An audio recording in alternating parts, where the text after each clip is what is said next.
What's new for you? Well, The Colts, man, they have been stinking it up. I got a column just appeared about an hour ago on the Athletic about how it's time for the Colts to stop kicking the quarterback can down the road. I do not want to see Matt Ryan next year. If I do, it would be in the role of a mentor for a CJ, for a Stroud, for a Young, for a Will Levis, whoever it might be. But I think after kind of kicking the can down the road for the last 6 years or so, well, certainly since Luck left, I think it's time to make the commitment to going with the successor, whoever that might be. And I think this is the draft that Chris Ballard has got to take that leap of faith. Yeah, you know what? It's funny. I'm looking at your piece, but that goes right along with where the NFL is, I think, Dustin. You look around the league and you see Justin Fields and Trevor Lawrence, Tagliavola, all these young guys that were just in college. Wait, say that again? Tua. That's better. I thought you were saying Paul Tagliabue, the old. I was trying to sneak that one through. Tua Tagliavola. That sounds like an Italian dish with vodka sauce. Well, how do you say it? Tonga Vailoa. That's what I said. Right. But anyway, my point is, it's kind of like NASCAR in a way. I don't want to make that comparison, but NASCAR, all these drivers are so young now. The quarterbacks, there has been a youth movement where before it would usually take a few years to get that mentorship to where you were able to play in this league. And we see guys that are able to jump up and do it now and step in. I mean, even Lamar Jackson, he was good when he started, but he's continuing to get better. This is probably going to be your NFL MVP this year, maybe. It seems like every couple of years we say this is the greatest collection. This is the age of the young quarterback. It seems like we say that every couple of years, but this is a really good group. I mean, you look at Mahomes and Allen and and all those guys, and Tonga Vailoa is coming on. Unfortunately, he's hurt. I just like saying the name at this point. Yeah. To be perfectly honest with you, Tonga Vailoa. Well, don't worry. There's another one coming at Maryland. That's right. And he's pretty damn good. Yeah, there's a lot of, but I mean, the guys. Yeah, I was looking at a story in the Athletic yesterday about the top quarterback prospects, and clearly Stroud, Young, and Levis are the big three. So Michelle Reuter mentions the Hines comment, and I was right there when he was talking about it. I had asked him the question, and he was not ripping on Ballard. It was just a statement of fact. I mean, it's hard every single stinking year to get up to speed with a new quarterback. It's hard for teammates. It's hard for the quarterback. It's hard for coaches. It does not surprise me that Matt Ryan has started off pretty slow, because if you remember back, what's his name? Phillip Rivers, first 5 games, he was 4 touchdowns and 5 interceptions and nothing special. And that team ended up being top 10 in offense for the season. So I think they'll pull it together offensively, but boy, that offensive line, it's really hard to understand. A group that was supposed to be the strength of this team has suddenly become an utter liability.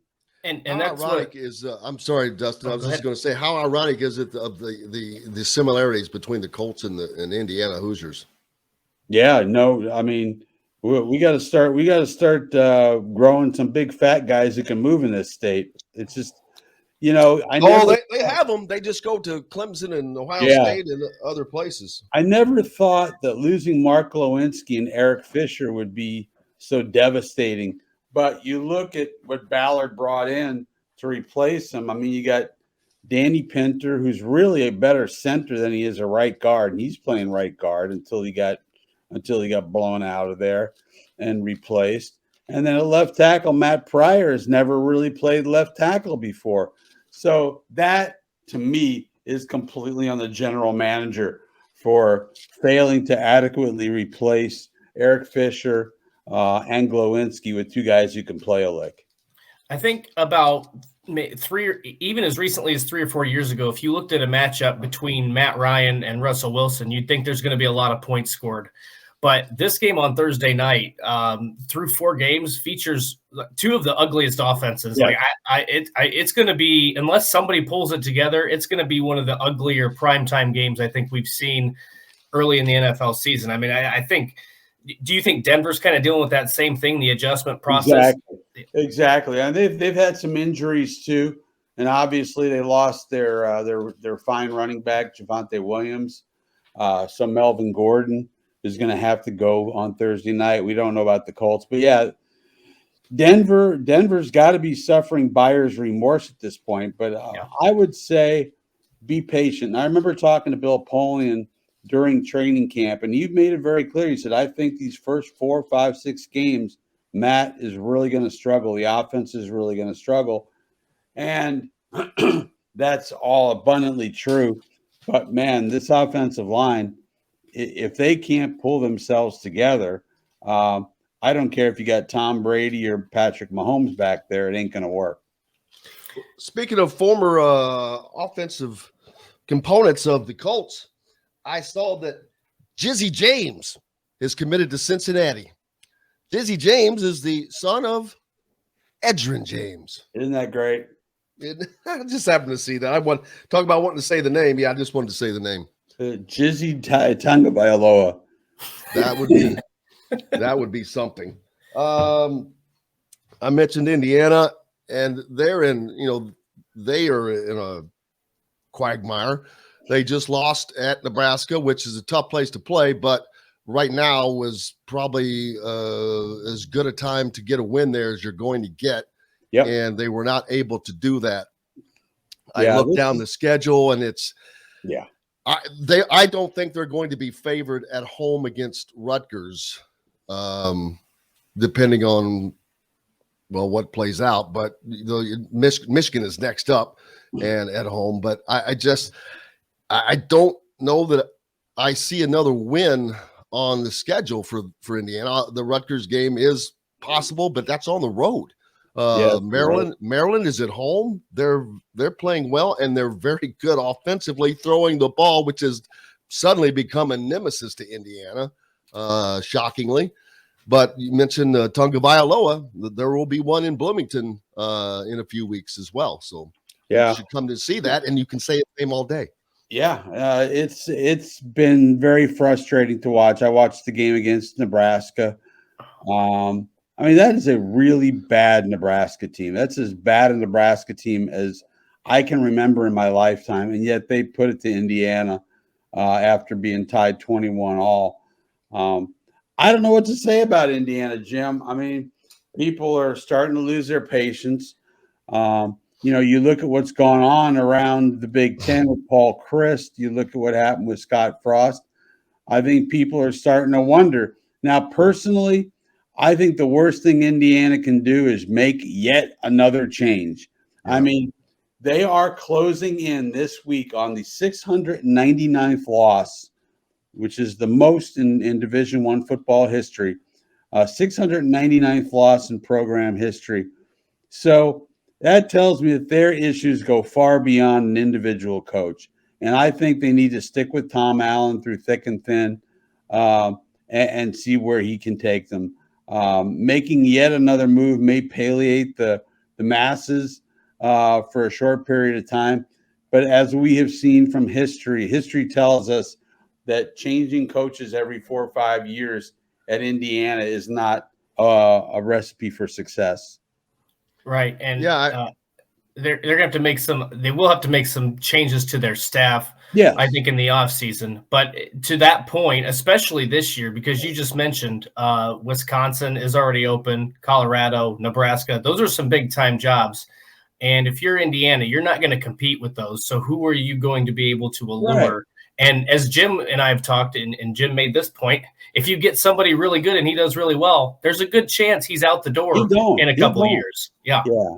And look, for Tom Allen, this is the job. Right. this is the top. This is the dream job. I know he's got SEC ties, but I don't see him wanting to leave Indiana unless they have just a massive amount of success. I don't see that happening. I say you stick with Tom Allen. You make some internal changes to staff. Maybe some of the things, the way you do things, has to come under review. But that they did have the excellent recruiting class last year. Those kids should be coming along next year and in the years to come. I just think it's Indiana. You got to be patient. The young players have actually that recruiting class you're talking about. There's been some stick out this year, of course. Hassan McCullough is first comes to mind. Jalen Luke is next. These guys are freshmen, and so hopefully that I worry that their next recruiting class might. I don't know how much it can go the opposite way if they're not having the success that they have been having. Which on the flip side, Jim, if they're not playing well, those kids look at Indiana as a chance to start on day one. Yep. So I think that's something that's going to continue to lure, top prospects to Bloomington. So, it's an interesting situation. Yeah, and the fact that Tanis mentions that Tom Allen does want to be here. That's pretty much what you said, Bob. Wanting to be at Indiana is a key, or wanting to be wherever you are. But I would look. It was something I was thinking of. Man, how many different coaches has left his staff, or has he been through in his period? Which I know that's part of the business, but it's been a lot. If you've been on a player on this team, I'd have to go back and look, but I think you could have played for 4 different offensive coordinators, right? Especially with COVID. Right. It's hard to sustain that way. But they had DeBoer, they've had some good people who've left. So, it's if you're Indiana, I think you stick with what you're doing. You tweak obviously, but moving Tom Allen out to me makes no sense at all. Jimbo is not on the hot seat, first of all, and speaking of Jimbo Fisher at Texas A&M, because a buyout of Jimbo Fisher for Texas A&M would cost $86 million. That's my buyout of the Athletic, actually. I would be actively trying to get fired if that was my buyout anywhere. I'd be like, Ed Orgeron, what door you want me to go out? What door? How much you say that was? What door you want me to go out? I like that. That's pretty good. Hey, man. You can't pronounce the quarterback's name, but that's pretty good. I don't think he could either. Ed Orgeron doing Tonga Vailoa? Oh, man, I wish we could have recruited better. We could have got that Tonga Viga, that Tua Tango, does the tango, Tonga Vailoa. There you go. Ding, ding, ding, ding.